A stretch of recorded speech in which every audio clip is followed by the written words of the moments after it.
अविद्या माया है। जो विद्या माया है वह परमात्मा की भक्ति प्रदान करती है, और जो अविद्या माया है वह जीवात्मा और परमात्मा के बीच में दीवार खड़ी करती है। तभी तो महापुरुषों ने इस माया को दुष्ट शब्द से संबोधित किया है। एक दुष्ट अतिशय एक रूपा और जापस जीव पराभव कूपा। अब अविद्या माया का लक्षण क्या है? तो जो अपना है माया उसे सपना कहती है। जिससे संसार है सपना, लेकिन सपना इसे कोई नहीं कहता। संसार को सभी अपना कहते हैं। बस यही अविद्या माया का दोष है। तो मैं सोच रहा हूँ कि कहीं ऐसा तो नहीं है, और अगर ऐसा कुछ है तो स्वामी जी से सत्संग कर ले। शायद सत्संग के माध्यम से माया की कुछ छटनी हो जाए, परमात्मा का साक्षात्कार हो जाए। स्वामी जी प्रणाम। छोटे कुमार बहुत बहुत आशीर्वाद। और सब कुशल मंगल है। देखो कितना विचित्र राजकुमार है। भगवान शंकर का धनुष को दंड भूमि पर। अरे ये तो एक ही है। अरे ये एक ही है। समाचार ठीक नहीं है। ये टूट गया सो टूट गया। अच्छा अब क्या करोगे आप? और क्या करेंगे हम? भाई से टूटना था सो टूट गया, अब आप इसमें क्या कर लोगे और हम क्या कर लेंगे? ये तो घटना है जो घटित हो गई, अब इसका समाधान खोजो। सुनिए स्वामी जी, जब हम छोटे थे ना, लड़काई में क्या किया था? लड़काई की उम्र मालूम है ना, 5 वर्ष की। एक नहीं, अब हमें मालूम नहीं है, जो तुम बताइयो तो जाने लगबे। सुन लो, बताओ बताओ। एक नहीं, हाँ। 2 नहीं, फिर? बहुधनु ही तोरी लड़काई पर असरिस कसरिस असरिस जैसी रिस आज आप कर रहे हैं, असरिस का बहुमकीन गोसाई। तो फिर यह धनु पर ममता के ही हेतु बताए। बताओ, शुरू करें? हाँ शुरू कर। आदेश है तुम्हारा? नहीं, हमारा आदेश नहीं है। अच्छा अच्छा अच्छा। हाँ? हम कहन कहो कि जब हम कहन तब बोलो, जब कहन तो चुप रहो। चलो अच्छा, आइए सभी लोग बड़े भाव से इस छोटे राजकुमारी की वार्ता को सुन रहे हैं, और इस बालक ने जो प्रतिवाद प्रस्तुत किया है उसको सभी लोगों ने बड़े ध्यान से सुना। इसने कहा कि धनुष तोड़ने वाले ने धर्म का पालन किया है। वो ये नहीं कहता कि मैंने धनुष तोड़ा है, वहां अहंकार हो जाएगा। वो कहता है हुई है क्यों एक दास। अच्छा, अब ये तो बालक है, लेकिन अब थोड़ा सा व्याकरण और पढ़ाई लिखाई वाली भाषा को अगर जांचें तो कोई प्रश्नवाचक प्रश्न के उत्तर में कभी भी अनिश्चयवाची सर्वनाम का प्रयोग नहीं होता। आज तक के इतिहास में आचार्य जी बैठे हैं, ये जो क्यों शब्द है ये अनिश्चयवाची सर्वनाम है। वशिष्ठ जी से पूछना, कभी जब गुरुकुल जाना और वशिष्ठ जी मिले तो उनसे पूछना, क्या कोई प्रश्न पूछे तो उसके उत्तर में क्या हम क्यों शब्द का उच्चारण करेंगे? क्यों भाई? जैसे प्रश्न पत्र में आवे तुम्हारे देश का क्या नाम है, तो क्या लिखोगे? भारत, या यह लिख दे आओगी हुई है को एक देश हमारा। भाई ये तो वैसा ही हो गया जैसे, देखिए हमारा जो तर्क है वो क्यों के विरोध में है, हमारा तर्क दास के विरोध में नहीं है। तोड़ने वाला ये भी कह सकता था कि पंडित जी जिसने धनुष तोड़ा है वो आपका दास ही होगा, तब तक तो बात बन जाती, समर्पण की धरती में काम चल जाता। लेकिन हुई है क्यों, ये अनिश्चयवाची सर्वनाम है, और किसी भी धरातल पर प्रश्न के उत्तर में क्यों को स्वीकार नहीं किया जा सकता। हाँ, मैं इसमें एक पक्ष और लगा रहा हूं। जब धरती समर्पण की होती है, सामने वाले को भगवान माना जाता है, अपने को किंकर माना जाता है, भैया बड़ा महत्वपूर्ण सभा का स्वरूप है। वर्ष में एक बार ऐसी सभा देखने को मिलती है। आप सभी लोग बड़े बैठ जाइए, सब लोग, थोड़ी देर का काम नहीं है। होरी तापी जाती है खड़े होके, लीला बैठ के देखी जाती है। आप बड़ी आराम से बैठो, अब थोड़ा सत्संग हो, यात्रा हो, जिसके लिए लोग वर्ष भर इंतजार करते हैं। क्यों भाई? तो जब सामने वाले को भगवान और अपने को किंकर माना जाता है तो फिर दर्शन अहंकार का नहीं होता, वो मैं भी तत्वमसि के रूप में स्वीकार कर लिया जाता है। दासो हम, ये निष्पत्ति हो जाती है। ठीक है ना? वेदांत दर्शन कहता है कि जब सामने भगवान खड़े हो और स्वयं को किंकर मान लिया जाए तो ये मैं भी समर्पण के रूप में चला जाता है। और चूंकि हम वेदांत का कोई श्लोक नहीं पढ़ेंगे, रामचरितमानस से ही एक अर्धाली प्रस्तुत कर रहा हूं। नाथ सकल संपदा तुम्हारी। अब आगे वाले हम भूल गए, आप लोग जोर से पढ़ो। मैं, तो क्या यहां मैं अहंकार हो गए? अगर ये सिद्धांत सब जगह लग रहा है, जब सामने वाले को नाथ मान लिया गया और तुम्हारे भैया ने भी हमको नाथ मान लिया, तो जब नाथ के सामने जाओ तो समर्पण की धरती में मैं शब्द तत्वमसि के रूप में स्वीकारा जाता है, अहंकार के रूप में नहीं स्वीकारा जाता है। एक और उदाहरण दे रहा हूं। जय ही विधि हो नाथ, फिर नाथ शब्द आया, जय ही विधि हो नाथ हित मोरा करहूं सुबेग दास। यहां भी किसी ने प्रश्न चिन्ह नहीं खड़ा किया। तो जब दो स्थलों पर ऐसी युक्ति आ चुकी है तो फिर नाथ शंभु धनु भंजन हारा हुई है, क्यों लग गए। हमारा विरोध दास से नहीं है, इसको फिर से आप लोग हृदयंगम करें। हम वो दास बनकर आवे, हम स्वीकार करेंगे, लेकिन दास और स्वामी में संबंध होना चाहिए। ये क्यों संबंध का विच्छेद कर रहा है? ठीक, क्यों संबंध बनने ही नहीं दे रहा। अब इस क्यों को पहले ढूंढा जाए तब दास माना जाए कि वो दास बनने वाला है भी कि ऐसा है कोई। चलिए, तुमने कहा कि आप पंडित जी उसे शत्रु मान रहे हो, जबकि वो शत्रु नहीं मित्र है। तो मनुस्मृति में एक श्लोक है, गुरुजी ने पढ़ाई है, मनुस्मृति पढ़ाई होगी, हम जानते हैं, वशिष्ठ की पाठशाला के हो। उसमें एक सूत्र दिया गया है, ना कश्चित कश्चित मित्र, ना कश्चित कश्चित रिपु। कोई किसी का मित्र नहीं है, कोई किसी का शत्रु नहीं है। व्यवहारेण ही जायन्ते मित्राणि रिपुस्तथा। व्यवहार ही शत्रु और मित्र को। ईमानदारी से बताओ, तुम्हें गंगा की सौगंध है, जितने लोग बैठे हो, धनुष तोड़ने वाले ने धनुष को तोड़कर ऐसे न फेंका होता तो क्या वो मेरा शत्रु होता? हाँ कि ना? उसका व्यवहार धनुष के प्रति अच्छा तो हमारा भी व्यवहार उसके प्रति अच्छा। आपके पिताजी के प्रति किसी का व्यवहार अच्छा न हो तो धर्म कहता है कि आपका भी व्यवहार उसके प्रति अच्छा। हमारे पूज्य गुरुदेव भगवान शिव का आयुध, जिससे हमने धनुर्वेद की विद्या प्राप्त की है, छोटे राजकुमार धनुष तोड़ने वाले ने उस धनुष के प्रति अनुचित व्यवहार किया है, इसलिए वो मेरा शत्रु है। इसलिए संबंध शत्रुता का। अब तुम कहते हो माया, ये बड़ा जोरदार तुमने प्रश्न दिया। माया, वेदांत दर्शन कहता है माया क्या है? रीते अर्थम यत् प्रतीयेत ना प्रतीयेत चात्मनि। क्योंकि मानस की चौपाइयां तुमने पढ़ दी, तो माया को हम बता दें, जो दिखाई तो देती हो लेकिन वो होती ना हो, उसका नाम माया है। रीते अर्थम यत् प्रतीयेत।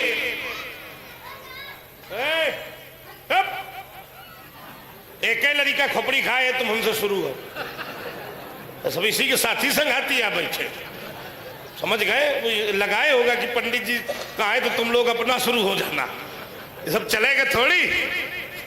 चुपचाप बैठो, हाँ ऐसे बैठो, बस इसी प्रकार मुस्कुराते रहो। तो जो माया है वो प्रतीति होती है लेकिन होती नहीं है। जैसे आप लोगों ने देखा होगा, रेगिस्तान में जाइए, क्यों भाई प्रधान जी, और एक जगह खड़े हो जाओ तो लगता है कि आगे आग जल रही है। अब तो ये हाईवे में देखो तो दिखा, और जब पास पहुंचो तो वहां कुछ नहीं होता। बस यही माया है, जो प्रतीत हो और दिखाई देती हो, लेकिन हो ना वही माया है। और जो दिखाई नहीं देती और है उसी का नाम आत्मा है। जो अस्तित्व में है वो दिखाई नहीं दे रही। सब वेदांत दर्शन के जानकार लोग बैठे हैं।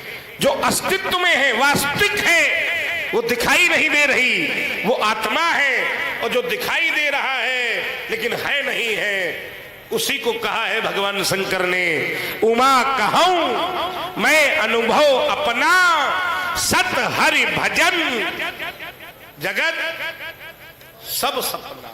तो जो सपना है ये माया है। अब तुम क्या परशुराम को सपना माने हो का?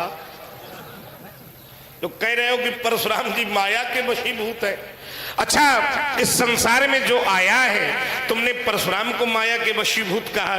संसार में कोई ऐसा है ही नहीं जो माया से छूटा हो, क्योंकि भूमि परत भाव धावर पानी जनु जीव ही माया।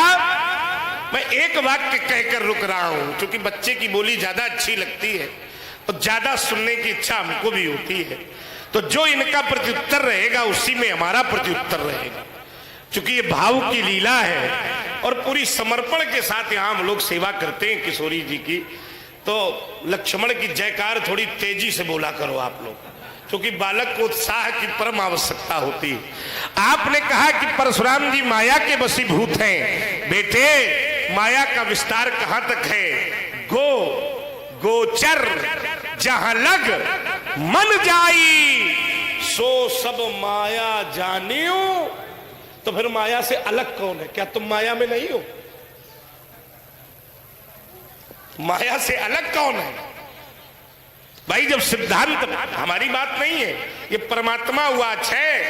गोचर जहां लग मन, जहां तक मन की गति है वहीं तक हमारी सोच है, और जहां तक हमारी सोच है वहां तक, तो जब सब जगह माया है।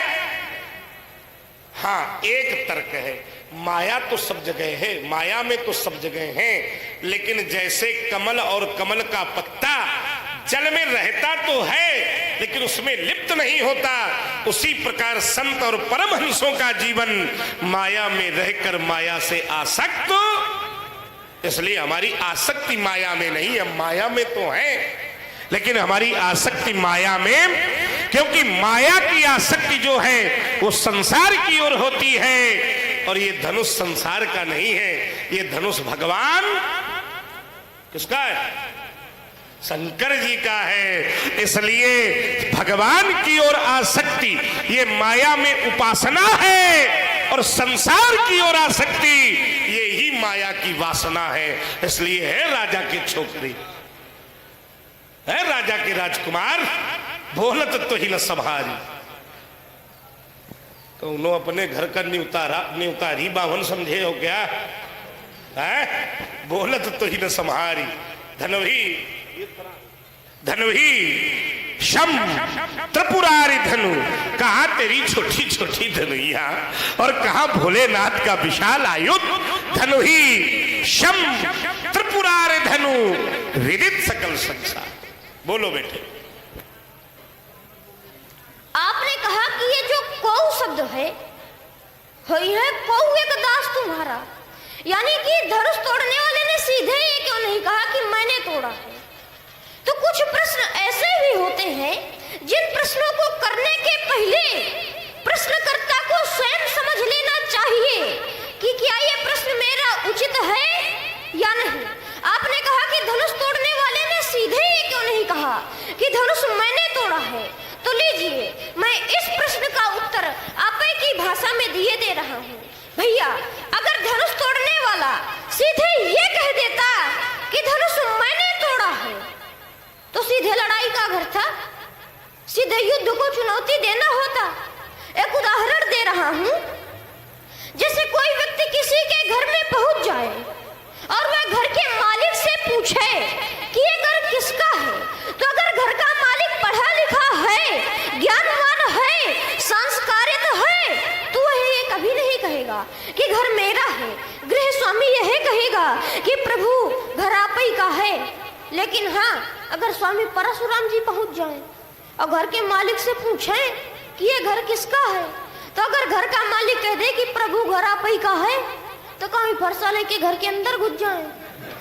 और घर के सभी सदस्यों को निकाल करके बाहर भगा दे, कहते भगो घर मेरा है, ऐसे ही है ना। लेकिन धनुष तोड़ने वाले ने ऐसा नहीं कहा कि धनुष मैंने तोड़ा है। अब आई बात आपकी कौ शब्द पर, तो आप यहाँ पर करने क्या आए? धनुष तोड़ने वाले की खोज में है ना, पर धनुष तोड़ने वाले को आप पहचान नहीं पा रहे हैं। कौ शब्द से आप भ्रमित हैं। लेकिन धनुष तोड़ने वाले ने यह भी तो कहा है कि आयसु काह कही किन मोही मोही माने। लेकिन समस्या इस बात की है कि आप केवल अपने मतलब की चीज पकड़ते हैं। सुनिए, एक दोहा पढ़े दे रहा हूँ। यह दोहा आपके लिए पर्याप्त है, जिसे पहले व्यास जी ने पढ़ा है कि सभय बिलो के लोग सब जान जान की भीड़, हृदय नहर से विखाद कछु बोले श्री रघु। अब मैं आपको एक अक्षर दे रहा हूँ, एक अक्षर श्री। श्री माने क्या होता है, किसके लिए है, कहाँ लिए जा रहा है? बड़ा कठिन शब्द है, किन अर्थों में जा रहा है? अगर आपने श्री शब्द की खोज कर लिया तो आपको धनुष तोड़ने वाले की प्राप्ति अपने आप हो जाएगी। फिर आपको पूछने की आवश्यकता नहीं पड़ेगी कि ये धनुष किसका है।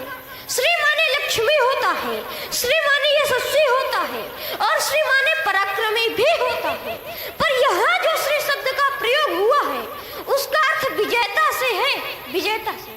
तो विजेता कौन है? तो ईश्वर ना बैठी, इनकी सबकी श्री खत्म, धनुष से इनकी सबकी श्री खत्म। ये सब श्री हत हो गए, श्री हत भये हार ही राजा, अब बैठे निज निज जाहि समाजा। अब श्री किनके नाम पर लगी? तो जिन्होंने धनुष पर विजय पाई है। तो इसीलिए कह रहा हूँ कि अगर आपने श्री शब्द की खोज कर लिया तो आपको धनुष तोड़ने वाले की प्राप्ति अपने आप हो जाएगी। आपने कहा कि भैया ने कहा कि हो को एक दास तुम्हारा। अगर कोई व्यक्ति पूछ ले कि तुम्हारे देश का क्या नाम है तो कहते कि हो को एक देश है हमारा। तो ये प्रश्न परीक्षा का है, ये प्रश्न लिखित परीक्षा का है। और अगर ये प्रश्न परीक्षा का नहीं है तो ये प्रश्न विदेश का है। जब हम किसी विदेशी यात्रा पर होंगे तभी ये प्रश्न हमसे कोई पूछ सकता है। और अगर अपने ही देश में है तो यहाँ पर देश थोड़ी पूछा जाएगा। ये प्रश्न बनेगा ही नहीं कि किस देश के हो, वहाँ पर जन्मभूमि पूछी जाएगी, कहाँ से आए हो, कौन हो, देश थोड़ी पूछा जाएगा। अब मैंने माया के बारे में थोड़ी चर्चा चलाई, लेकिन आपने तुरंत मेरी बात की काट की। हर बात की काट करना किसी किसी का स्वाभाविक गुण होता है। मैंने कहा कि कहीं इनके ऊपर माया का प्रभाव तो नहीं पड़ रहा है, ये तमक उठे। अरे सुनो महाराज, मनुष्यों की तो बात छोड़िए, देवताओं की सुने। तो जब शिव चतुरानन जाहि डराहि तो अपर जीव कहि लेखे माही। जो माया सब जगह नचावा, जा सुचरित लखि काहू न पाया। सो प्रभु भ्रू विलास खग राजा, नाच नटे इव सहित समाजा। चिंता सापिन कहीं नहीं खाया, बताओ, चिंता सापिन कहीं नहीं खाया, को जग जाहि न व्यापी माया। अरे महाराज, ये बूंद परत भा ढाबर पानी, और जिम जीव ही माया लपटानी। शाबाश। और जिम जीव ही माया लपटानी। अरे मैं तो कहता हूँ कि जो माँ से जन्मा है वह माया में लिप्त है, माया से विरक्त नहीं है। मैंने अपने महाप्रभु श्री राम जी से पूछा कि मोहि समझाए कहु सो देवा, सब तज करहु चरण रस सेवा। कहु ज्ञान विराग अरु माया, करहु सो भगति करहु जही दाया। किससे पूछा? अपने भैया से। हाँ, बहुत बढ़िया। तब हमारे महाप्रभु श्री राम जी ने कहा कि थोड़ा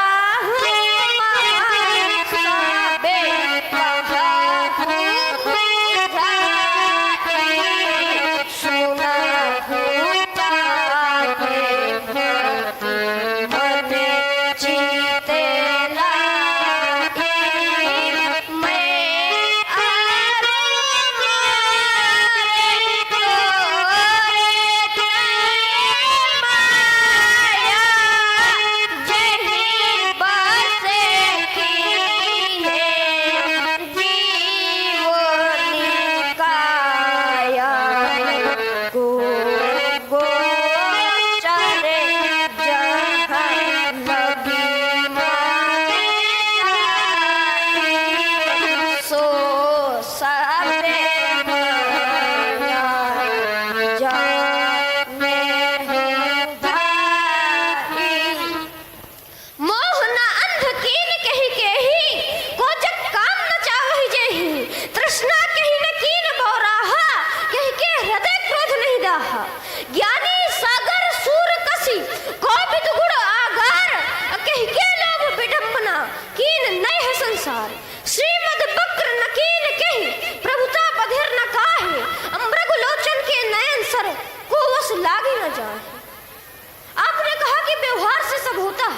व्यवहार से मित्र बनते हैं और व्यवहार से शत्रु बनते हैं।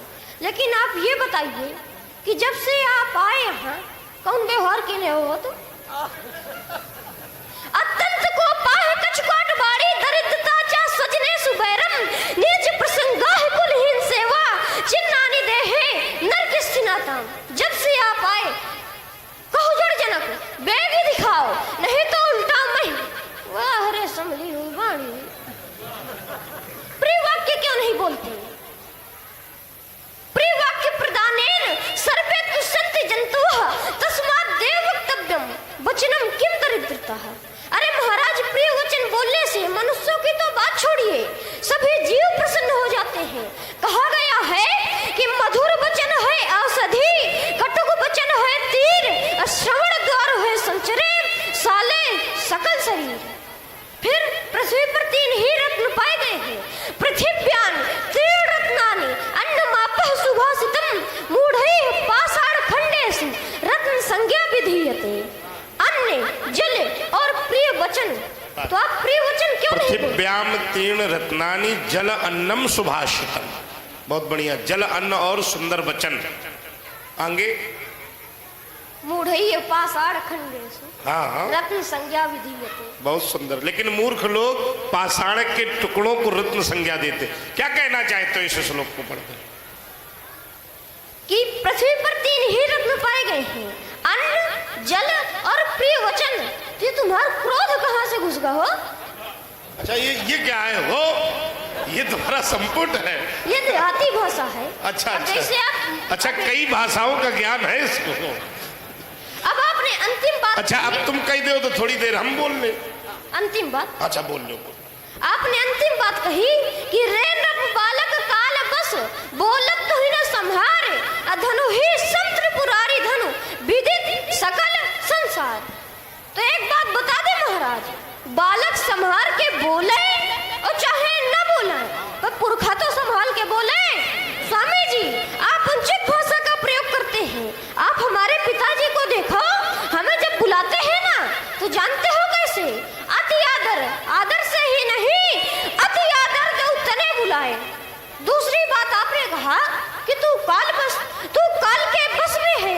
तो काल के बस में मैं ही नहीं सारा संसार काल के बस में है। काल है पचति भूतानि काल है संहरते प्रजा काल है सुसुप्ते सुजागृति कालो ही दुरतिक्रम अग जग जीव नाग मुनि देवा नाथ सकल जग काल कलेवा। अब दूसरी बात आप इस टूटे हुए धनुष को विदित बता रहे हैं।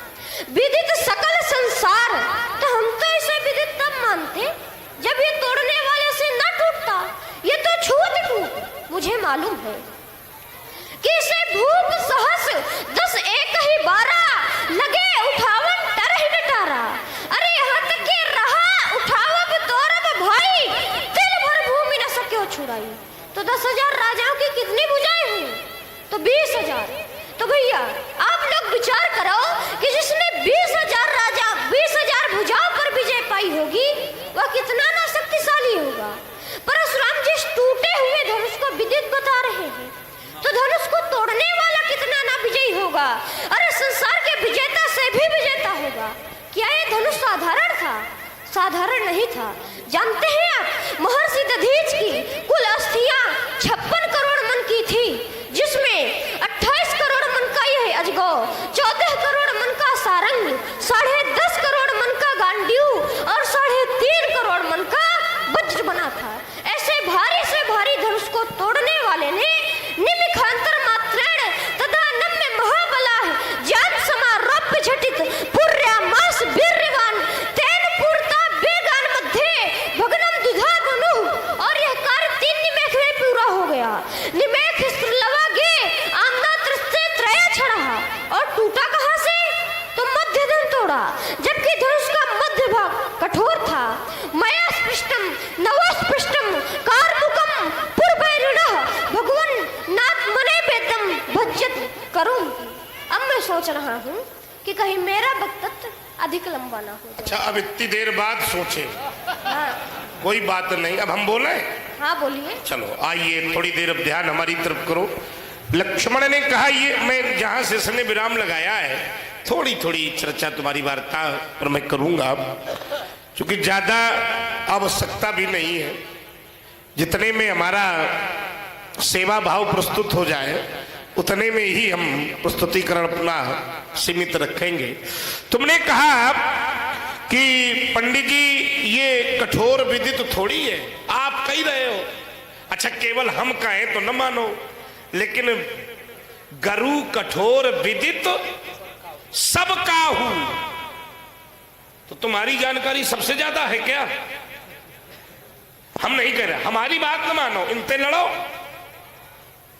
भाई। अगर हमने कठोर कह दिया, विदित कह दिया, तुम कह रहे हो ऐसा है, कह रहे हो पंडित जी, ये तो सबको ही जानता है कि ये गरु कठोर विदित, विदित माने जानकारी सबको है, हम अकेले नहीं कह रहे। इसलिए हमने कहा था विदित सकल।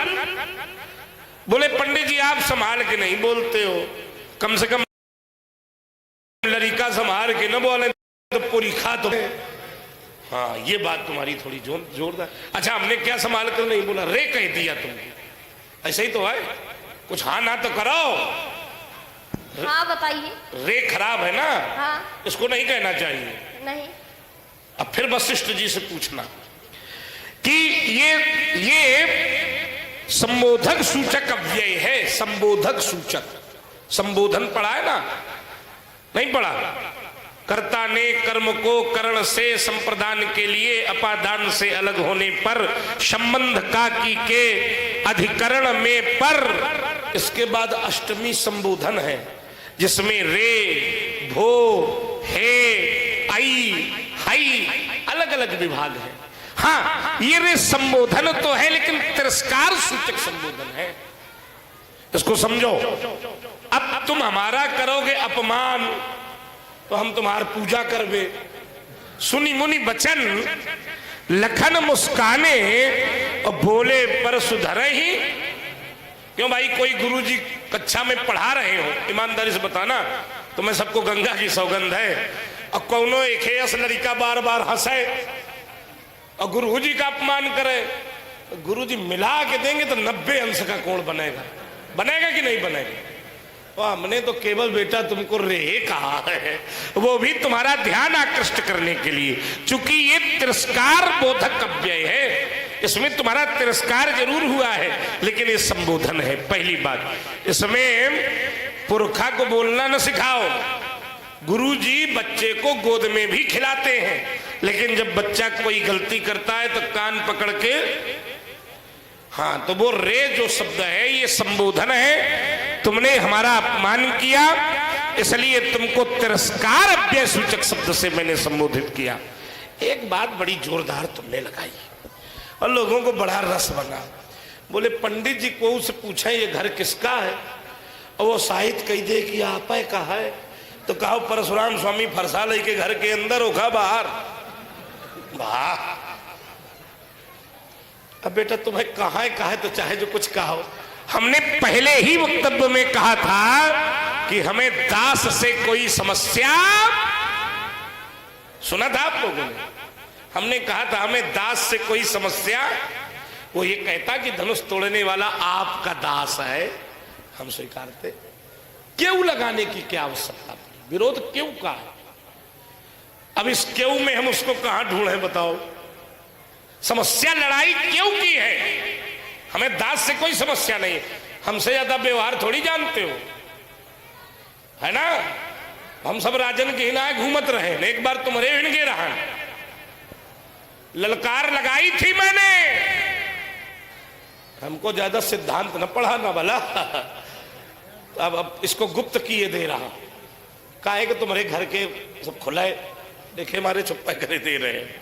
तो इसलिए राजकुमार जो तुम्हारा उद्बोधन आया हमें अच्छा लगा, कम से कम तुमने इतनी छोटी सी आयु में याद बहुत किया है, इसके लिए तुम्हें साधुवाद। एक बार ताली बजाओ। इस पुष्प और काई जल में रहते हैं, सब जल में लिप्त है, और वही कमल भी रहता है कि नहीं रहता? लेकिन कमल रह करके भी जल में लिप्त नहीं है। यही संत परमहंसों की प्रवृत्ति होती है। माया से तो कोई नहीं बचा, आइए जरा मैं एक छंद पढ़े दे रहा हूं, ये माया है क्या। और वो छंद वेद स्तुति, भागवत के 10वें स्कंद में वेद स्तुति करती हैं, तो ये माया का भ्रम क्या है और स्पष्ट हो जाएगा। शास्त्र कहते हैं, एक दिना वन में बस के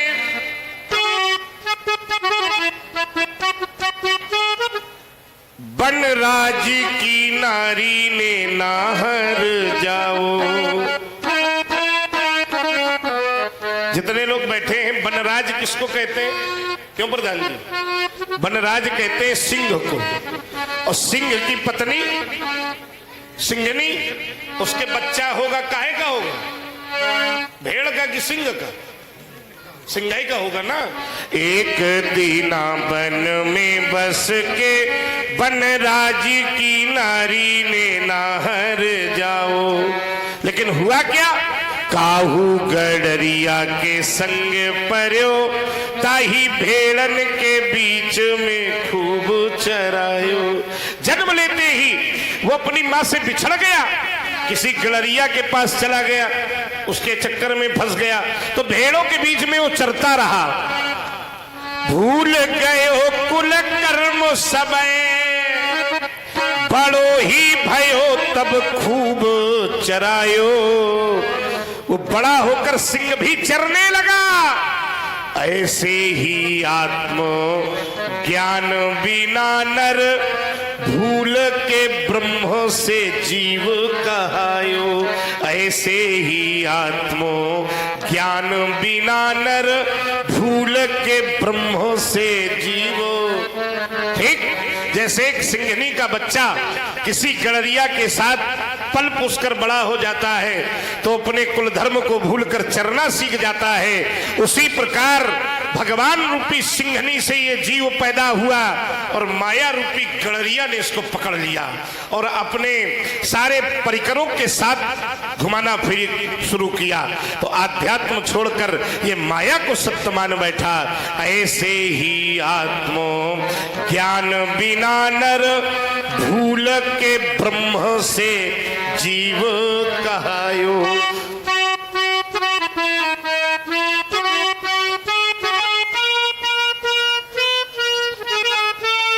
इसलिए राजकुमार, अब मैं आपको एक बात दे रहा हूं। तुमने कहा ऐसा कौन है जिसको माया नहीं नचाती, लेकिन माया को कौन नचाता है? सबको तो माया नचाती है। थोड़ा सा सत्संग भी हो जाए। माया को कौन नचाता है? क्यों? सबको तो माया नचाती है, सबको तो काम नचाता है। एक लोग और नचाते हैं, अब कलयुग में वो लोग ज्यादा हैं। बोले कैसे?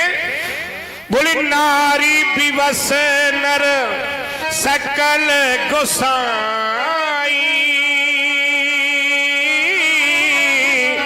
और नर नाचही मरकट की नाई। ये भी तो नाच है, है? सब नाचो पहिया वाला न नाचो भला। नारी विवश नर सकल गोसाई, और नर नाचही मरकट की नाई। कलयुग में जो नर होंगे वो नारियों के विवश हो जाएंगे, और जैसे कोई मदारी बंदर नचाता है वैसे ही नाचेंगे। तो नचाने वाला काम, नचाने वाली माया, नचाने वाली नारी, और इन सबको कौन नचाता है? तो भोले बाबा कहते हैं, अरे उमा दारू जो सीते की नाई, और सब ही नचावत राम गोसाई। क्यों भाई? संसार में तो माया सबको नचाती है, काम सबको नचाता है, नारी सबको नचाती है, लेकिन इन सबको नचाने वाले तो पर ब्रह्म परमात्मा ही हैं जो सबको नचा रहे हैं। यही भोले बाबा कहते। क्यों भाई मास्टर साहब? उमा दारू जो शित की नाई, और सब ही नचावत राम गोसाई। तो मूल भाव वही है भला। इसको चिंतन में रखिए और विचार कीजिए। छोटे राजकुमार, तुम कहते हो मित्र और शत्रु बोले आपका व्यवहार क्या है हो? हमारा व्यवहार यहाँ जो है उसके पीछे एक व्यवहार है ना, सुन्नत। कैसे? तो बोले सुन्नत बचन फिर अनत निहारे और तीखे चाप खंड मही डारे। अगर ये चाप खंड मही में न डाले गए होते, इसके प्रति भी तो किसी ने व्यवहार किया होगा, नहीं किया? अपने आप ये तखत के तरह चलोगा है? पहले तो ये मंच के ऊपर रखा होगा ना, तो किसी ने तो इसके प्रति व्यवहार ऐसा किया होगा कि चाप खंड मही। तो जिसने इसके प्रति ऐसा व्यवहार किया है, जैसे किसी के पिताजी का कोई अपमान कर दे, अब पुत्र खड़ा होकर उसका विरोध करे, क्यों भाई? अब कहने वाला कहे न कैसा तुम्हारे साथ है का व्यवहार है, ये धर्म नहीं है। हमारे मित्र के साथ कोई गलत व्यवहार करे तो हमारा धर्म है कि उसके प्रति खड़ा होना चाहिए। क्योंकि 3 प्रकार के मित्र होते हैं, 3 प्रकार के शत्रु होते हैं। अपना मित्र मित्र है, अपने मित्र का मित्र भी अपना मित्र है। और ध्यान से सुनो, अपने शत्रु का जो शत्रु है वो भी अपना मित्र है। ठीक? तो ये हमारे पूज्य गुरुदेव भगवान शिव के हाथों में सुशोभित होने वाले साक्षात महात्मा दधीच के प्राण स्वरूप आयुध का आज खंडन हुआ है। धनुष के प्रति ये व्यवहार हुआ है हो, इसलिए ताल ठुक रही है। ताल ही नहीं ठुक रही, थोड़ी देर बाद भीषण महानृत्य होगा, मृत्यु का तांडव होगा। अगर आज धनुष तोड़ने वाला नहीं मिला तो आज मिथिला में क्या क्या हो जाएगा। छोटे राजकुमार, तुमने भी इसकी कल्पना नहीं की होगी। बोलो। आपने कहा लक्ष्मण तुम मेरा अपमान कर रहे हो और मैं इसे खड़ा रहूंगा, तो हम आपका अपमान थोड़ा कर रहे हैं। हमने तो सुनी मुनि वचन, लखन मुस्काने, हमने तो मुनि के वचन सुनकर के मुस्कुरा दिया। हमारी पूजा कर रहे हो तुम, दिखाई दे रहा, पूजा कर रहे हो। वचन सुनकर के मुस्कुरा दिया है, बस उतने में आप अपना अपमान मान बैठे। अरे मुस्कुराना, हंसना, बेहंसना, ये तो बालकों के स्वाभाविक गुण होते हैं। इधर माताओं से पूछो, क्यों भैया, जब कोई नवजात शिशु जन्म लेता है। माताओं से काहे पूछो, इनसे काहे न पूछो? वो उनसे पूछ लो। सबसे पूछो ना, सबसे पूछ लो ना। अच्छा ये बालक है तो महतारीन कहती ज्यादा भागी रहा है। भाई इनके गुरुजी का माइक खोलो भाई। जब कोई नवजात शिशु जन्म लेता है और उसके कुछ ही दिनों बाद वह नन्हा सा शिशु पलना में पढ़े पढ़े अपने आप मुस्कुराने लगता है।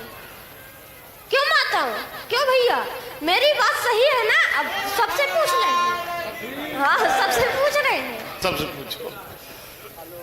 तो भैया उन पर नाराज नहीं होते, कोई भी उन पर नाराज नहीं होता। पलना वाले पुत पर।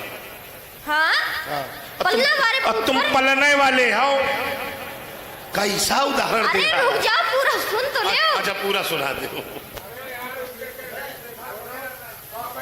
लोग कहते हैं हमारे इनको बिरौनी हंसा रही है, और बालक का हंसना देख माताएं आपकी तरह नाराज नहीं होती। माताएं आपकी तरह नाराज नहीं होती, तो क्या आप मुझसे सम्मान चाहते हैं? क्यों नहीं? ब्राह्मण होना, पर ब्राह्मणों लोग के लिए शास्त्रों ने बताया है कि सम्मानाद ब्राह्मणों नित्य मुद्दे जेति विषादयो अमृतस्य चकांड छेदो ब्राह्मणों सर्वदा। ब्राह्मणों को अपमान आगे और सम्मान पीछे बड़े प्रेम से स्वीकार करना चाहिए। आप ये मिथ्या आरोप ना लगाएं कि लक्ष्मण तुम मेरा अपमान कर रहे हो। अरे मैं जानता हूँ कि माता के सम्मान से आयु बढ़ती है, पिता के सम्मान से यश बढ़ता है, विद्वानों का सम्मान करने से विद्या मिलती है, जात का सम्मान करने से समाज में सम्मान मिलता है, धर्म की रक्षा करने से परलोक बनता है। और जहाँ ब्राह्मणों की बात है तो ब्राह्मणों के सम्मान से तो आयु, कीर्ति, लक्ष्मी तीनों की प्राप्ति होती है। आप ही विचार करें, मैं आपका अपमान कैसे कर सकता हूँ? फिर ब्राह्मणों के लिए बताया गया है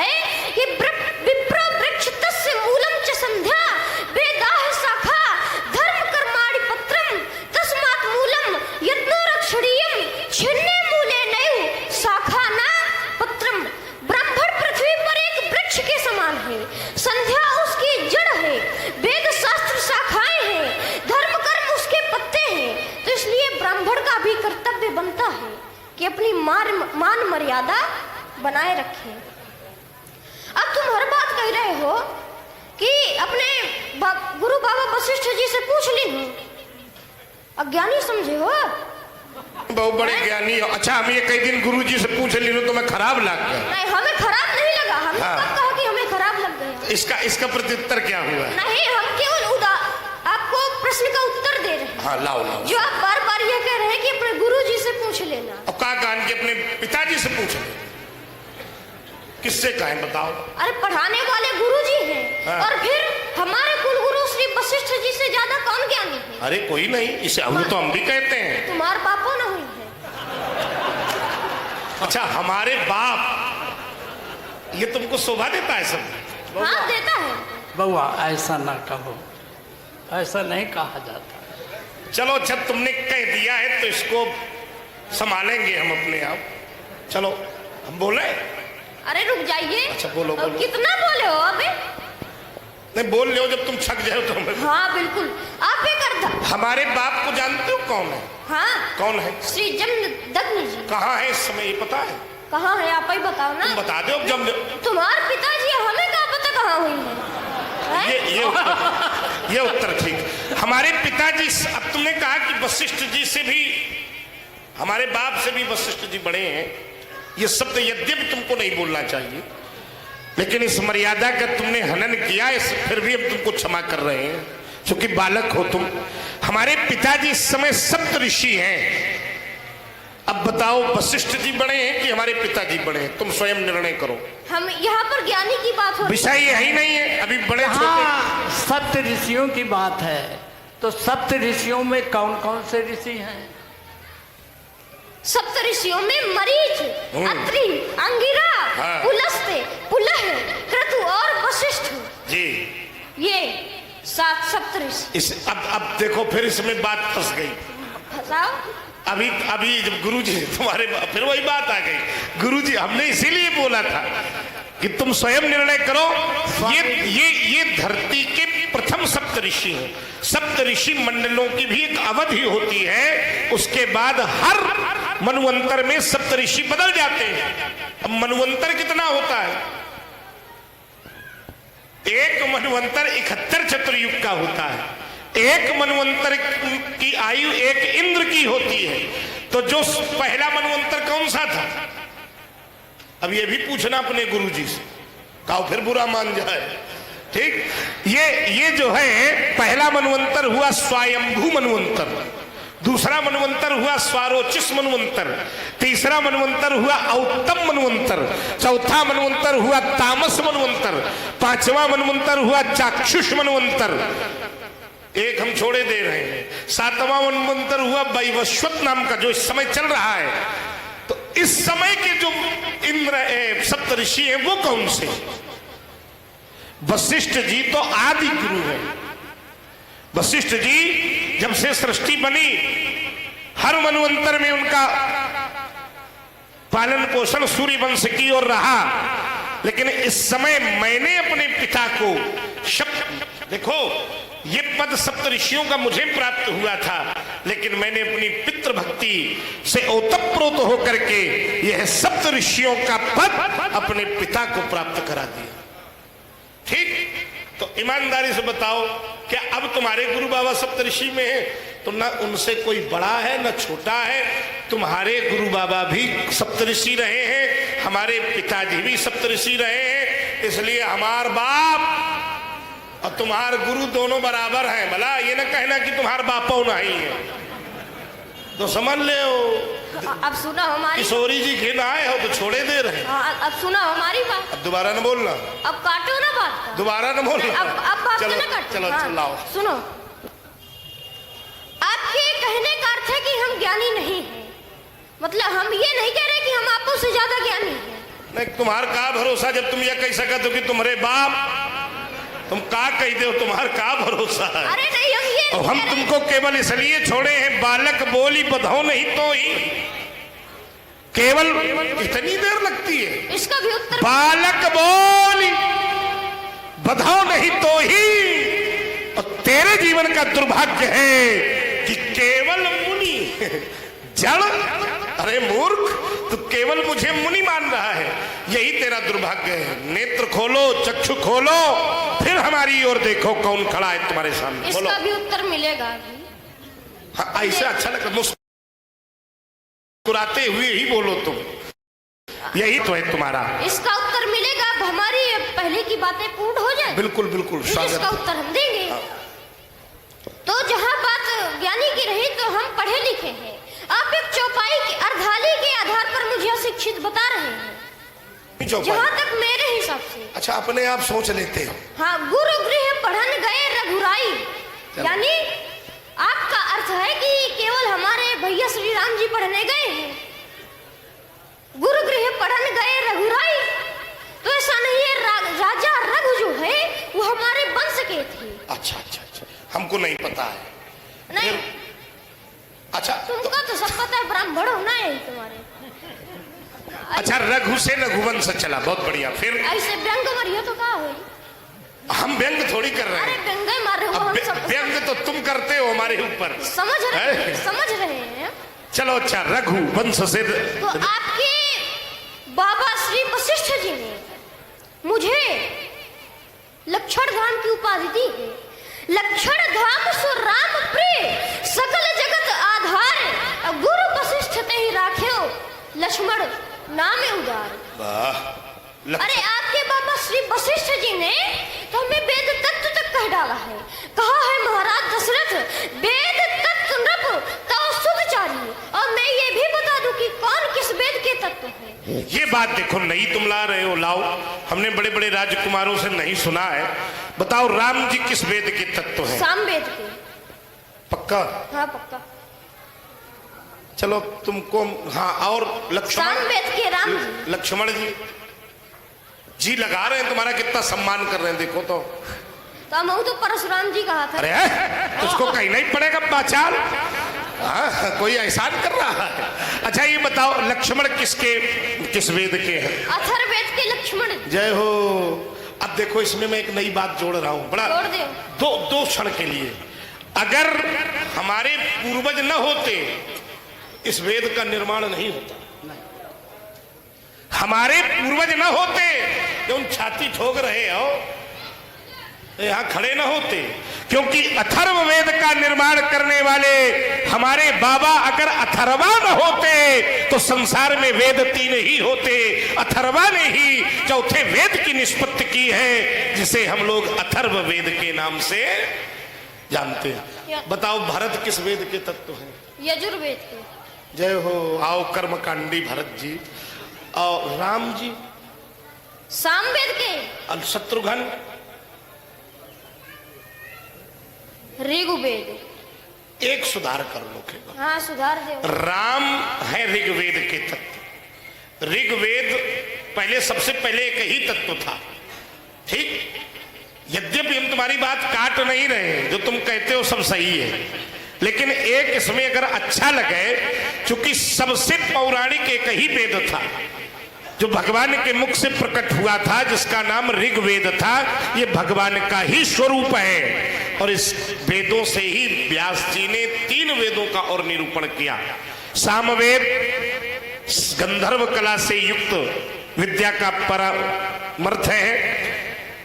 यजुर्वेद में 2 भाग हैं, शुक्ल यजुर्वेद और कृष्ण यजुर्वेद। ये कर्म कांड के प्रतिभाग को करने की दिशा दिखाता है। अथर्ववेद शिल्प कलाओं से युक्त सांसारिक विधाओं को परिपूर्ण करने की कला दिखाता है। तो छोटे राजकुमार, वैसे तो भगवान के मुख से ही 4 वेद निकले हैं। 4 तत्व हो तुम लोग वेदों के। माताओं को भी सुनेंगे, हमारी माताएं। अच्छा, मातन का जरूरी है सुना दो? नहीं, न सुनना हो तो न सुन। नहीं, सुना दो, सुना दो। ज्ञान शक्तिश्च कौशल्या सुमित्रा उपासनात् नीता कर्म शक्तिश्च कैकेयी वेदो दशरथो नृपः। वेद दशरथ है, और दशरथ के 3 अच्छा वेदों में है क्या? ज्ञान, कर्म और उपासना। क्या सुंदर निरूपण किया है तुमने। तो वेद है दशरथ, वेद का कर्म कांड है कैकेयी, ऐसा ही तो है। उपासना कांड है सुमित्रा, और ज्ञान कांड है कौशल्या, और उनकी निष्पत्ति से ही ये चारों तत्व आज। लेकिन ये चार तत्व खूब वेद बने रहा है, खूब कांड बने रहा है। अगर ब्राह्मण रूपी तत्व नहीं होगा तो इसको मथने वाला कोई नहीं होगा। और उसका प्रमाण दे रहा हूं, ये वेद भी परेशान था। कैसे व्यास जी आप बैठे हैं, चलिए थोड़ा यात्रा करा दें, थोड़ी थोड़ी यात्रा हो जाए। है? कैसे बोले एक बार भूपति मन माही, भय कलानी मोरे सुतनाही, गुरु गृह गयऊ। वेद था जो अपने तत्व नहीं प्रकट कर पा रहा था, तो गुरु गृह गयऊ तुरंत महिपाला,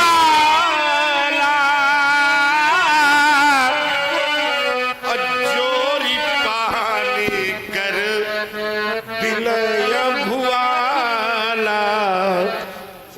अपना सुख बताया। वेद भी गुरु शरण में आकर के ही पल्लवित होते हैं। अपना सुख और दुख शब राजा को बताया, और दुख में क्या बताया कि मेरे कोई बेटा नहीं है, वंश समाप्त हो जाएगा। ये वेद यहीं से समाप्त हो जाएगा क्या? तब गुरुजी ने कहा कि धरहु धीर होई है सुतचारी,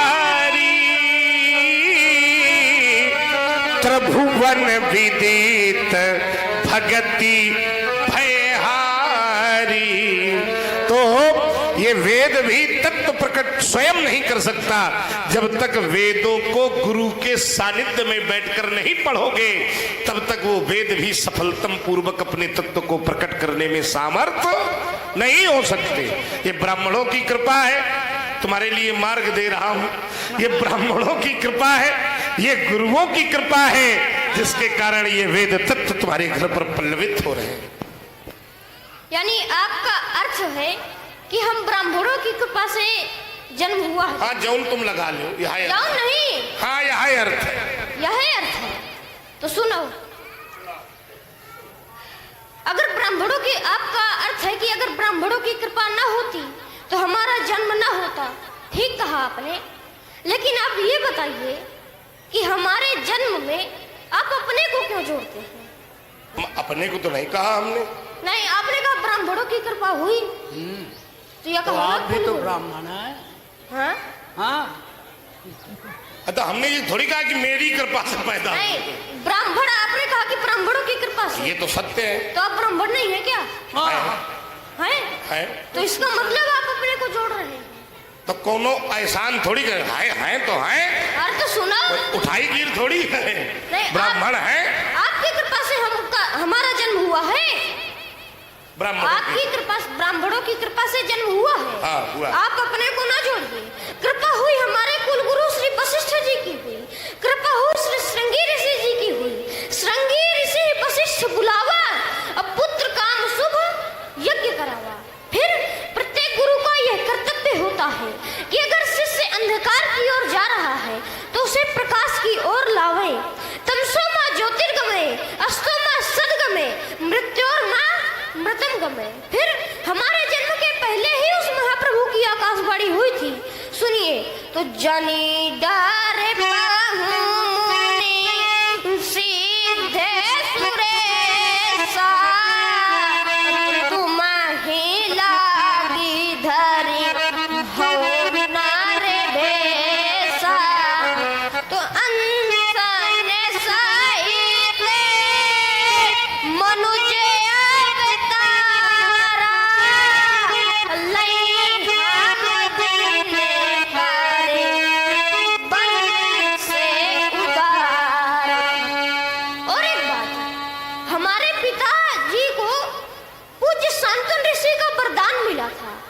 तो श्राप, पर वह श्राप हमारे पिताजी को वरदान बन गया। सुनिए, एक बार की बात है जब श्रवण कुमार अपने अंधा माता पिता को कांवर में बैठा करके तीर्थ यात्रा से लौट रहे थे।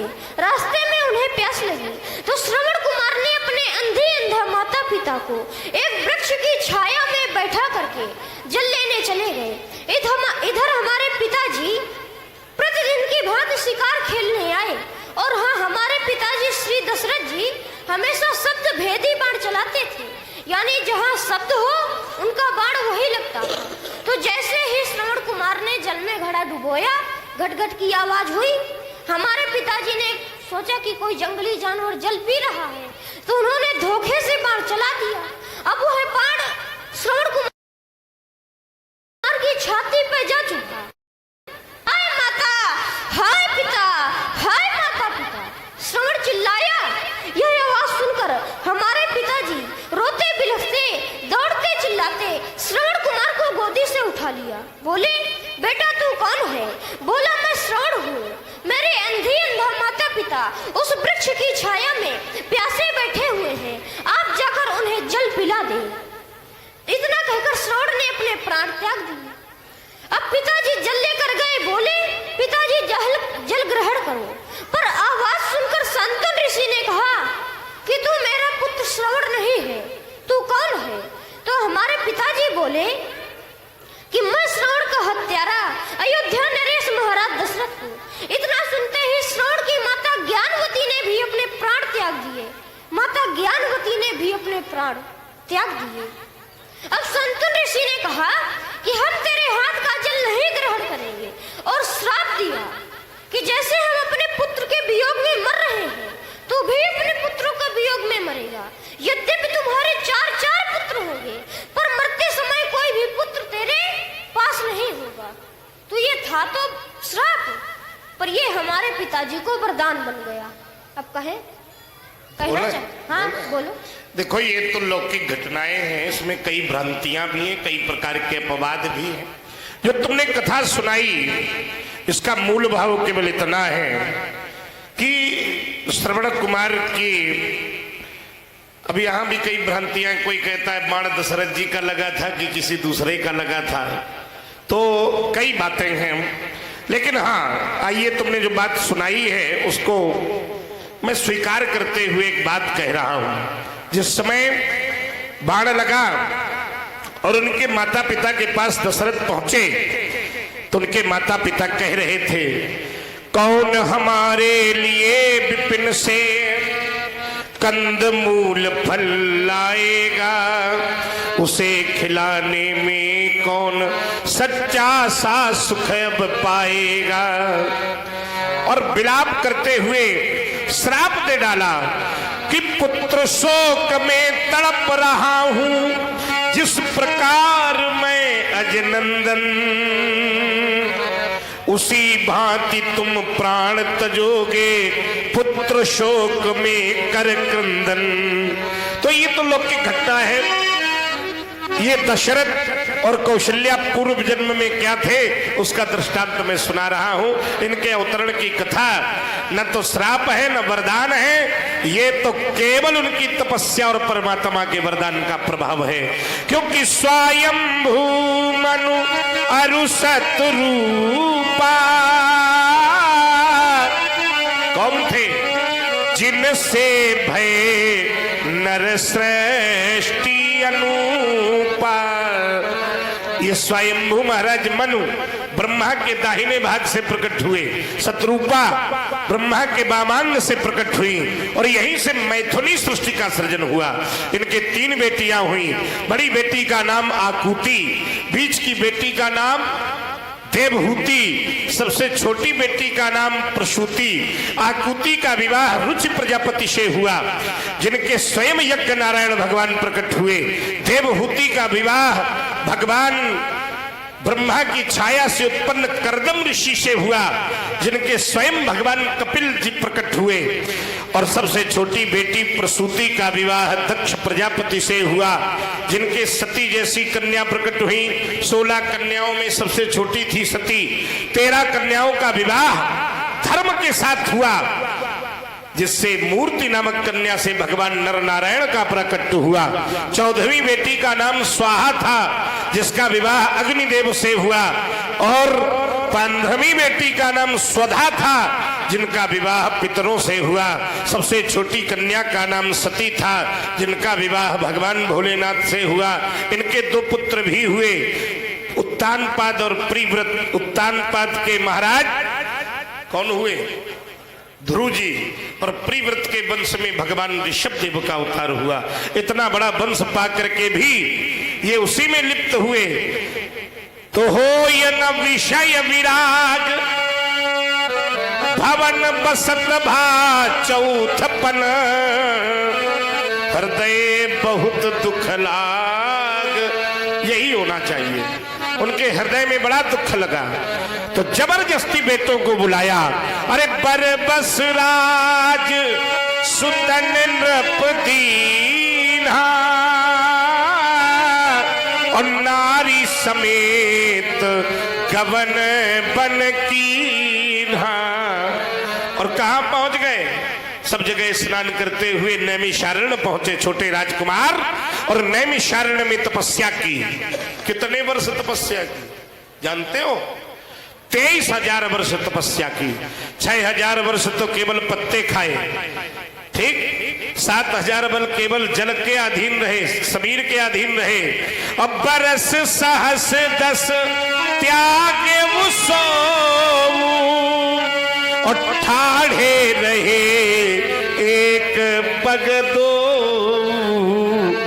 और उनकी तपस्या देखी ब्रह्मा विष्णु महेश ने।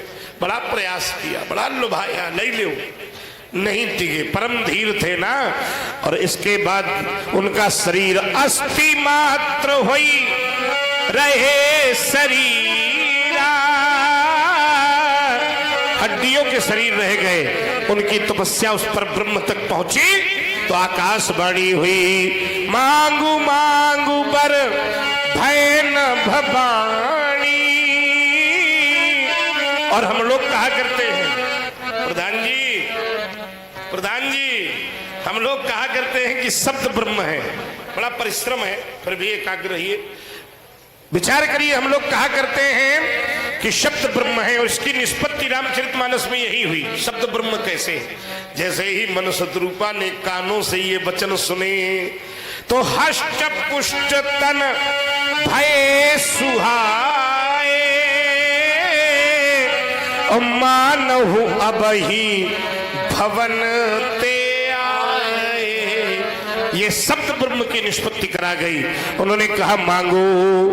उन्होंने कहा कि भाई मांगो। उन्होंने कहा ऐसे नहीं मांगेंगे, पहले दर्शन तो दे। उन्होंने कहा जब हमारा रूप ही नहीं तो क्या दर्शन दे? न माता न पिता तस्य, भागवत 10वें स्कंद कहती है, न मेरे माता है, न पिता है, न भाई है, न बंधु है।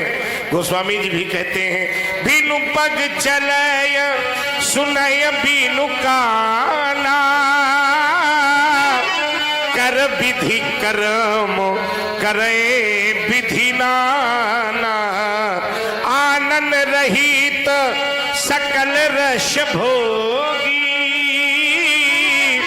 बिन बाणी वक्ता बड़ जोगी।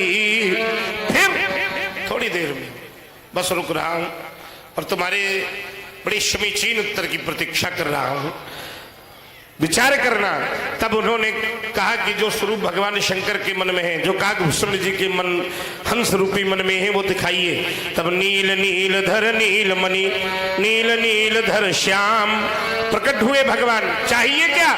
बोले चाहो तुम ही समान सुत प्रभूषण कवन दुराव। तो बोले हमरे जैसा को है ही नहीं है, और सच्चाई हमरे जैसा दूसरा है ही नहीं है, भगवान ने बनाया नहीं है। जैसे ही कहा तो बोले जाओ, निष्पत्ति दे रहा हूं, जाओ। हुई हो अवध भुआल, तब मैं होब तुम्हार सुत। तो विचार करना छोटे राजकुमार, ये उस तपस्या का प्रभाव है। और वही मनुष्य रूपा दशरथ बने हैं, कौशल्या बने हैं, और उस वरदान को प्रसुप पठित करने के लिए भगवान अवतरित हुए। बोलो। आपने जो बिन पक्की बात कही, तो यह बात आपकी हर बात से अच्छी बात है। यह बात अध्यात्म की है, और अध्यात्म में बालकांड एक बार ताली बजाओ इसके लिए, याद तो किए कम से कम। बहुत बढ़िया। बिन पग चले सुने बिन गाना, अकर बिन कर्म करे विधि नाना, तो आनंद रहित सकल रस भोगी, अब बिन बाड़ी बखता बड़े। और ये बात किसने कही? तो भगवान शंकर ने कही। तो कही किससे? तो गिरजा जी से। हाँ, गुरुआइन दाई। हाँ, हमारी गुरुआइन दाई। अरे वाह।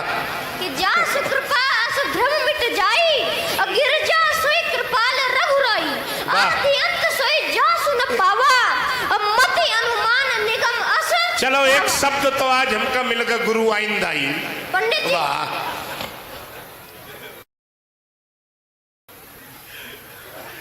जय हो दाई की जय हो। वाह, बोलो।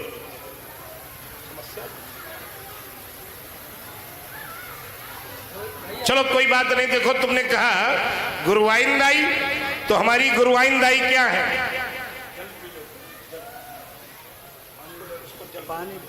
गुरुआइन दाई हमारी कौन है?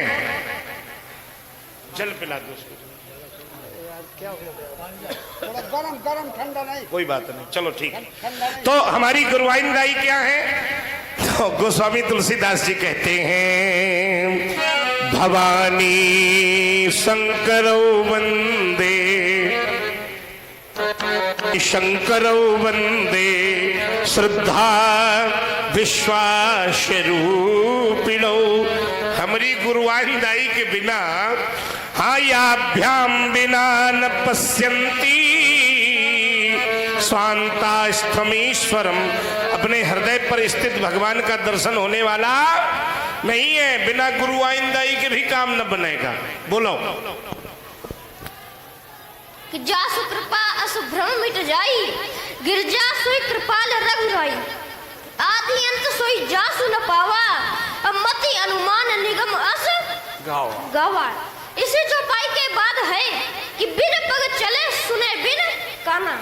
मैं सोच रहा हूँ कि समाज सोचती होगी कि जब उसके पैर नहीं है, बिन पग चले तो चलता कैसे है? कान नहीं है, सुने बिन गाना तो सुनता कैसे है? अरे आंखें ही नहीं है तो देखता कैसे है? तो ऐसा नहीं है। आप समाज को भ्रमित ना करें, शास्त्रों की बाड़ी है। अच्छा, हम भ्रमित कर रहे हैं? नहीं, आप ही ने तो कहा है कि बिन पग चले। तो शास्त्रों का कथन है कि उसके सर्वतः पाणिपादम, सर्वतोक्ष शिरोमुखम, सर्वतः श्रुति मल्लोके, सर्वमावृत्य तिष्ठति। सहस्त्र शीर्षा पुरुखा सहस्त्राक्षा सहस्त्रपात शभूमि गुं शर्वत स्प्रतवाच तिष्ठत दशांगुलम्मा। उसके अनंत पैर, वो फिर भी दशंगुल का हो जाता। उसके अनंत पैर, अनंत हाथ, अनंत मुख तथा अनंत नेत्र है, तभी तो वो सारे संसार को देख रहा है।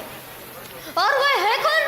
तो वही परम पिता परमात्मा है जो घट घट में व्याप्त है। उसी का कथन है कि मैं वेदों में वेदा नाम सामवेदो अस्मि, देवा नाम अस्मि वासवः, प्रियाणाम मनश्चास्मि, और भूता नाम अस्मि चेतना। मैं वेदों में सामवेद, देवों में इंद्र और इंद्रियों में मन हूँ। अरे रुद्राणाम, तो रुद्राणाम शंकरश्चास्मि, वित्तेषु यक्ष रक्ष साम, वसु नाम पाकुश्चास्मि, मेरु शिखरिणाम हूँ।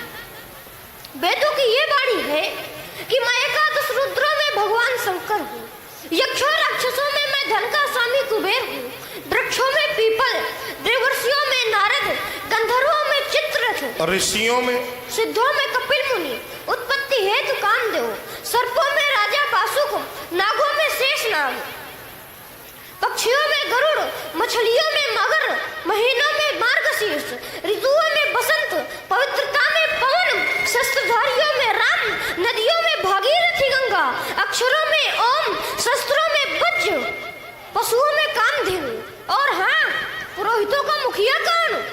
तो बृहस्पति मैं ही हूँ। थोड़ा समय दीजिए, झड़ी लगा दूंगा। तो जलाशय में समुद्र, स्थिर रहने वालों में हिमालय, हाथियों में ऐरावत हाथी, और घोड़ों में उच्चैःश्रवा नामक घोड़ा। अहम कृत अहम यज्ञः, स्वाध्याय महा औषधम, मंत्रो अहम हमें बाज्य, मोम अग्निर्हम हुतम। कृत मैं हूँ, घृत मैं हूँ, स्वधा मैं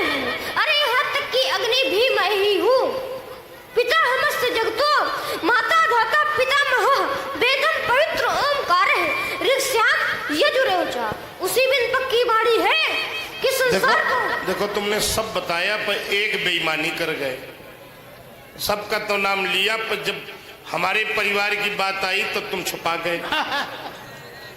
तुमने सब तो बताया, शस्त्रधारियों में राम, पशुओं में कामधेनु, पक्षियों में गरुड़ और ऋषियों में ऋषि तुम हो तो तुम बताओ। अरे आहा, ऋषियों में भगवान कहते हैं मैं भृगु हूं, और भृगु हमारे बाबा है।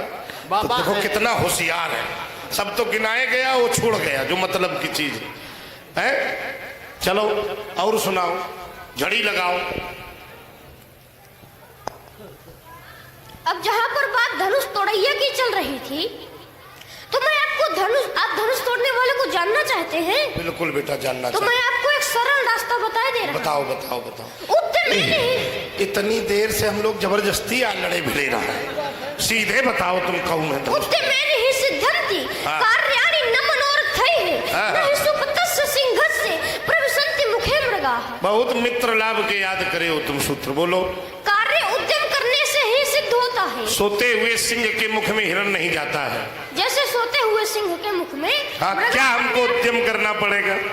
इसके लिए आपको साधना करनी होगी। अच्छा, तपस्या करेंगे हाँ, पहले? सुने साधना। क्या है साधना, बताओ। हृदय एक मानस कुंज है, हाँ। जिसमें भाव की भूमि, प्रीत का आकार, दया का द्वार, दीनता का दासा, दास्ता की देहरी, चितवन की चौखट, चातुर्य की चौसंडी, कीर्तन का किवाड़ा, मुस्कान का मेहराब, मनोरथ का मुरगौल, छाया की छजुली, गौरव का गुफा, अनुराग का आंगन, करुणा की कुर्सी, भक्ति की भीत, और सुने श्रवण की सीढ़ी, चाह की चित्रसारी, विवेक की बारादरी, ज्ञान का बंगला, विज्ञान का बिछौना, क्रिया का कलश, प्रेम का पत्तल, विचारों का वितान। फिर सुनिए, सेवा धर्म का सिंहासन, गुरु ज्ञान का गलीचा, तेज पुंज की तकिया, यश का महफिल, शांति का छत्र, और हाँ, रागानुराग का इत्रदान, केल कला का पानदान, और कटाक्ष का गुलाब।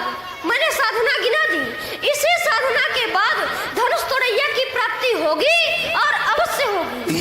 ये मार्ग धनुष तोड़ने वाले का पता है कि परमात्मा का पता है? तो मैं गंगा की सौगंध सही सही बताऊं है? और इस भीड़ में हमें ये कहीं नहीं दिखाई दे रहा। इस भीड़ में, इस माया के संसार में हर व्यक्ति वृत्ति का बाजार फैलाए बैठा है, अपनी अपनी दुकान लगाए बैठा है। सबकी अपनी अपनी अलग अलग दुकान है। तुम जो मार्ग बता रहे हो यहां नहीं दिखाई दे रहा। यहां सब अपनी दुकान लगाए हैं। एक दुकानदार से मैंने पूछा क्या बेचते हो? उसने कहा पंडित जी प्रार्थना का पेड़ा है। तुम्हारा वाला सुना रहा हूं। प्रार्थना का पेड़ा है, विनय की बर्फी है, स्नेह की इमरती है, कर्मों का काला जाम है। मैंने कहा जब मिष्ठान इतने दिव्य हैं तो खरीदार कोई क्यों नहीं दिख रहा? उसने कहा अब कोई प्रार्थना करने वाला बचा नहीं, इसलिए मेरे पेड़े रखे। देखिए, विनय करने वाला कोई यहां है नहीं, इसलिए मेरी बर्फी रखी है। स्नेह तो भाई भाई के हृदय का समाप्त हो गया है, इसलिए मेरी इमरती रखी है। और आज का हर व्यक्ति बिना कर्म किए ही फल की इच्छा किए बैठा है, इसलिए मेरे काला जाम रखे हैं। मैंने भी देखा इस संसार में तो पाया कि ठगों की खिलिया के पास दरिद्रता के दोने पर चातुर्यता की चाट को लोग चापलूसी की चम्मच से चाटने पर लगे। समय जो है, जो तुम मार्ग बता रहे हो, इस भीड़ में वो मार्ग नहीं दिखाई दे रहा। इस भीड़ में तो जो मैं बता रहा हूं वही मार्ग मुझे दिखाई दे रहा है। मैंने आपको शुरू में कहा था कि आप श्री शब्द की खोज कर लिए, आपको धनुष तोड़ने वाले की प्राप्ति अपने आप हो जाएगी। अच्छा, श्री माने क्या होता है? लक्ष्मी होता है, यशस्वी होता है, और श्री माने पराक्रमी भी होता है। अच्छा। और मैंने ये पहले कहा था, लेकिन आप... तो यहाँ जो श्री वाला होगा वो किसी के सामने झुकता नहीं होगा। भाई श्री माने पराक्रमी, सूरवीर और सर्वोत्तम। श्री हत भय हार ही राजा। हमें राजा से मतलब है नहीं है। अरे तो रुक जा, सुन तो ले। सुना दे। श्री हत भय हार ये राजा, और बैठे निज निज जाहि समाजा। मैंने ये कहा कि वो झुकता नहीं है, कहा आपसे। मैंने केवल इतना कहा कि श्री माने लक्ष्मी होता है, श्री माने अशिष्य होता है और श्री माने पराक्रमी भी होता है। भी होता है, श्री माने ऐश्वर्य भी होता है, सब कुछ होता है। जो यहाँ पर धनुष तोड़ने वाले के साथ क्या लगा है? लक्ष्मी लगा है कि वीर लगा है कि शक्तिमान लगा है कि ऐश्वर्य लगा है? नहीं, हम काय को बताएं? तुम का एक मैंने ही सुनगंती, मैंने ये श्लोक पढ़ा सुनो तो तुम ना बताइए हो तो को बताइए भाई, कहते हो हम मार्ग बताई दे रहे हैं। हमने आपको बता दिया जो हमें बताना था। हमने आपको श्री शब्द दिया था तो आप श्री शब्द की खोज करिए। देखिए, श्री शब्द का अपना अलग व्यापकता से अर्थ है। अब जैसे श्रीमद शब्द में जो श्री लगा है, यहाँ अर्थ उसका ऐश्वर्य से, लक्ष्मी से नहीं है, ठीक है। और जहां श्री सामान्य लगा होता है वो सम्मान सूचक है। के सामने कितने श्री लगाने चाहिए? ऐसे मानोगे नहीं तुम। हाँ बताओ, बताओ। मनियो ना ऐसे कहे था, कुछ तैयारी में हो क्या? नहीं, हम तैयारी में। कुछ रस परिवर्तन हो, थोड़ा सा रस निष्पत्ति भी हो, तो 2-2 4-4 वीर रस तुम्हारा हम देखें, समयोचित सारी चीजें होती चले। तो वीरता की कुछ बातें जानते हो तो बताओ, नहीं जाओ अपनी महतारी की गोद में जाके सो। अरे हम महतारी गोद में सोने वाले नहीं हैं। जहाँ वीरता की बात है तो वीरता कितने प्रकार की होती है? ये बात वीरताएं 5 प्रकार की होती है। त्याग वीरो, दया वीरो, विद्या वीर विचक्षण, पराक्रम महावीरो, धर्म वीर सदा सतः, पंच वीरो समाख्याता राम एव सपंजदा, रघुवीर इति ख्याता, सर्ववीरोपलक्षण। आप अपनों को वीर तो क्या हमें कायर समझते हैं क्या? ये 5 प्रकार की वीरता हमारे प्रभु श्री राम जी में। तुम्मा कितने प्रकार की है अपन बताओ, दूसरे का झंडा लेके न घूमाओ। जहाँ वीरता की बात सुनो, ये 5 प्रकार के वीर तुम्हारे भैया हैं, तुम कहा हो ये बताओ? नहीं तो भैया के सहारे लड़े ठाड़ भे होगा। अरे रुक ले अब, तुम बताओ तुम कितने बड़े वीर हो? अरे रुको तो। नहीं भूल गई हो चक्र मकर और नरबो फादबो समय जब धनुष पे बाण को चढ़ाऊंगा, छीन के दोनों भाइयों के धनुष बाण आज मिथिलापुरी से मारना भगाऊंगा। तो सभा में पुकार कहाओ, अस्त्र शस्त्र त्याग परशुराम न कहाऊंगा। आप अपने वीरता के गीत गा रहे हैं तब मेरा भी मन बन रहा है, बन जाए। तो ताटक वध के बाद हमारे गुरुजी ने हमें 2 विद्या प्रदान की, बला और अति बला। शास्त्रों से प्रमाणित बात कह रहा हूँ। ददा बलाम चाति बलाम विद्या द्वय देव निर्मिताय, पयोर ग्रहण मात्रेण छुच्छा मादि न जायते। ये वीरता वाली नहीं है, भूख प्यास वाली है। मैंने बताओ, रुक ले लागे न क्षुधा पिपासा, अग्नि तो बल तन तेज प्रकाशा। अच्छा। अब इस धनुष के दिव्यास्त्रों के नाम सुनिए। सत्यवक्तम सत्य कीर्तन धृष्टम रभस में ऊंचा। बड़ा याद किए हो तुम। अरे रुक ले, अब सुन ले।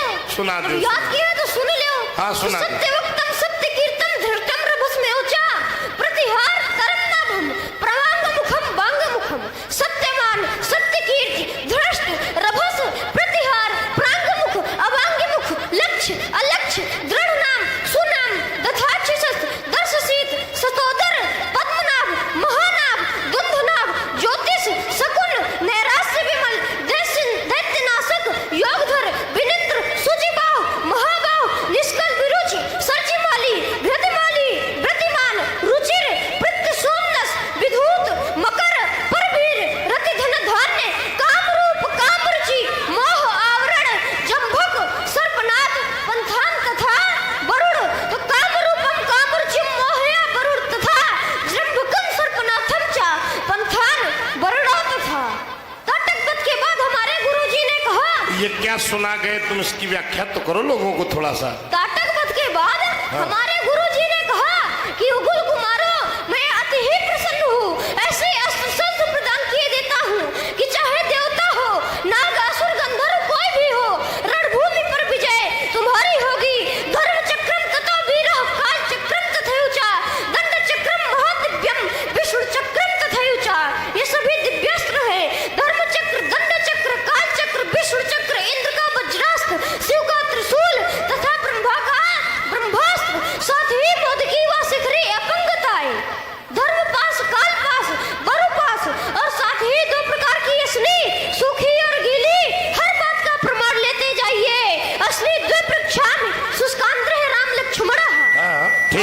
बात हमारी भी ले लो। और सुने एक क्षण, एक श्लोक। अच्छा, लाओ। कंकालम मुस्लिम घोरम कपाल भव्य किं करीम पदार्थ रक्षसाम्यान ददाम्य तानि सर्वसा।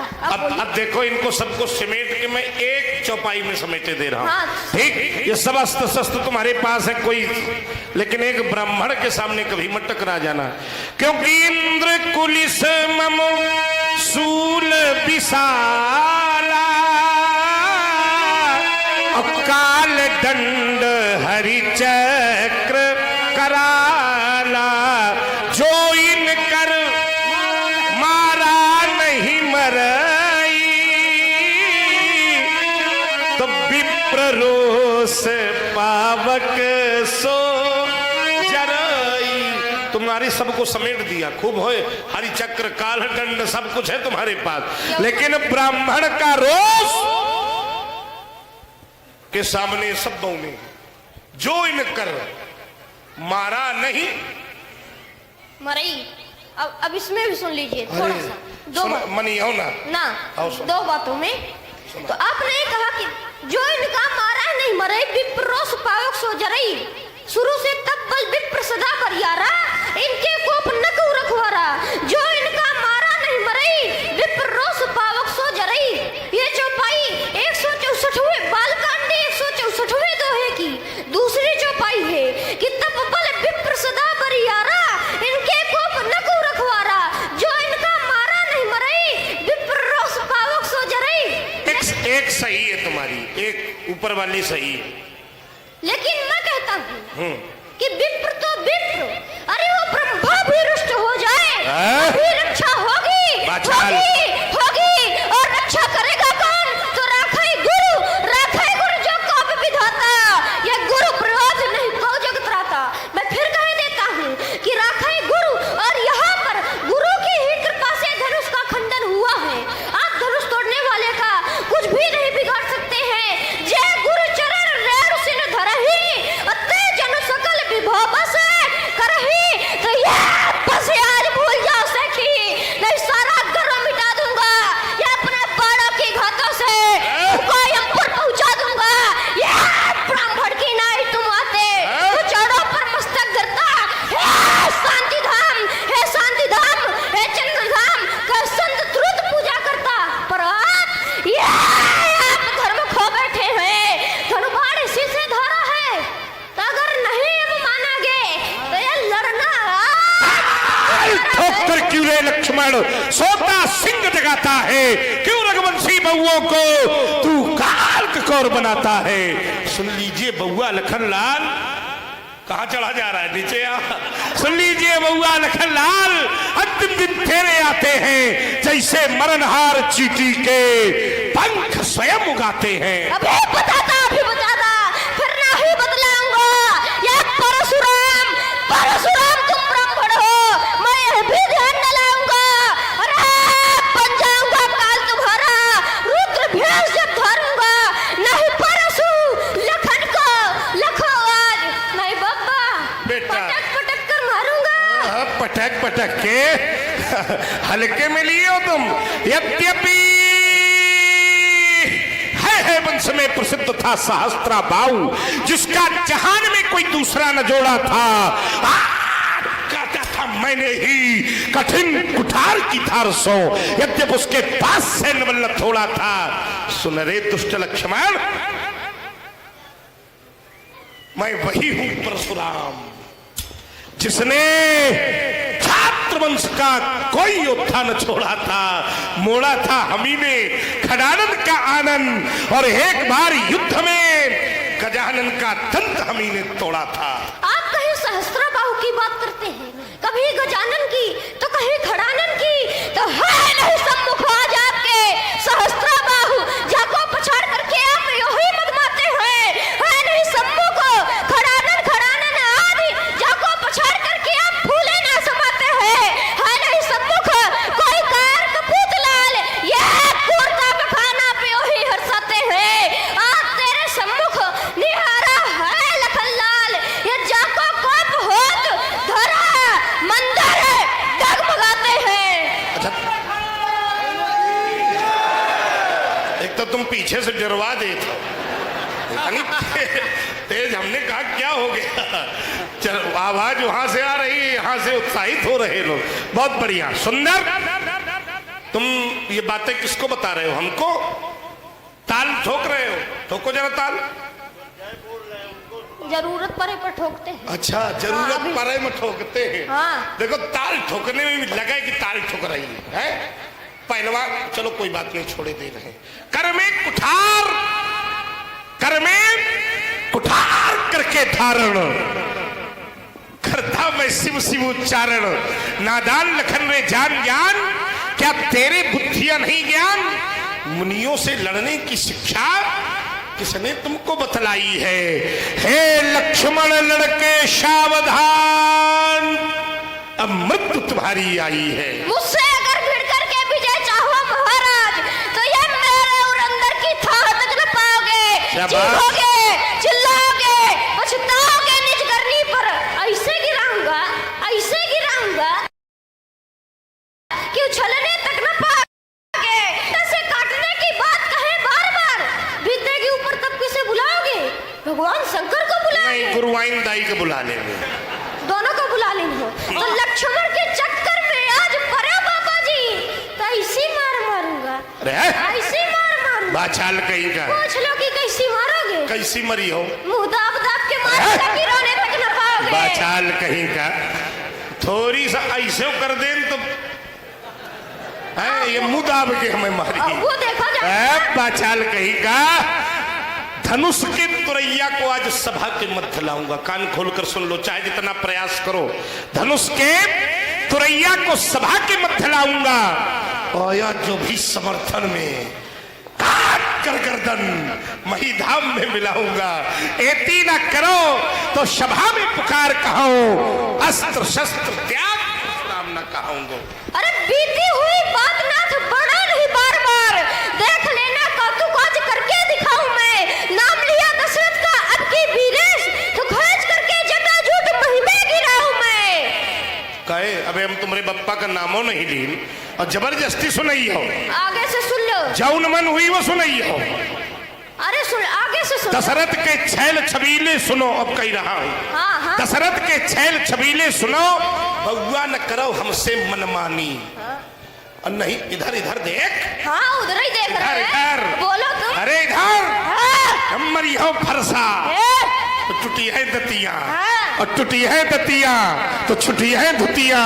और बाबा के जो पाले परी हो, तो ढूंढे न मिली कुल वंश निशानी। अब लीन है बाप का नाम, तो हम करें को हो कर ले। अब हम सुनो, जब दगनी के छैल छबीले सुनो। शाबाश। न करो हमसे मनमानी, नहीं मरबे धनुहा टूटी है दतिया। ये बोली हो चल चंद भी सारी, मैं तुमको घर मारूंगा। क्या कहे यहाँ के नर नारी, और रोवत रोवत मर गयो पिता, मर जाई बुढ़ीवा महतारी। देखो, सारी मर्यादा पार कर दिया इसने। हमारी माता जी को बुढ़ीवा कह रहा है, और इसकी अम्मा तो बिल्कुल अभी रामय कृपा है? देखो, हमारे लिए तो माता जी के लिए बुढ़ापे का कोई प्रसंग नहीं आया, लेकिन तुम्हारे पिता जरूर कह रहे थे हमारे बाबा विश्वामित्र से कि चौथे पन पायो सुत। ऐसे कोनो हमरे लाने हो तो बताओ। अब दोबारा न कहना भला, कहे का ये सब करी? गड़बड़ चीजें न याद करो। का करी? मर जाए बुढ़ीवा महतारी है। अच्छी अच्छी चीजें जीवन में उतारो, अच्छे अच्छे शब्दों का चयन करो। चलिए, आइए व्यास जी, एक दिशा की ओर लिए चलते हैं। सारी दिशाओं में हमारे चलने का क्रम है। अरे मैं अविरल पथकारा ही हूँ, मैं अविरल पथकारा ही हो सकता कभी निराश नहीं, क्योंकि जीवन मेरा दास बना, पर मैं जीवन का दास नहीं। अगणित बाधाएं परवाह नहीं, अगणित बाधाएं अरे आती है तो आने दे, फिर तिमिर नाश की तिमिर घटाए, छाती है तो छाने दे।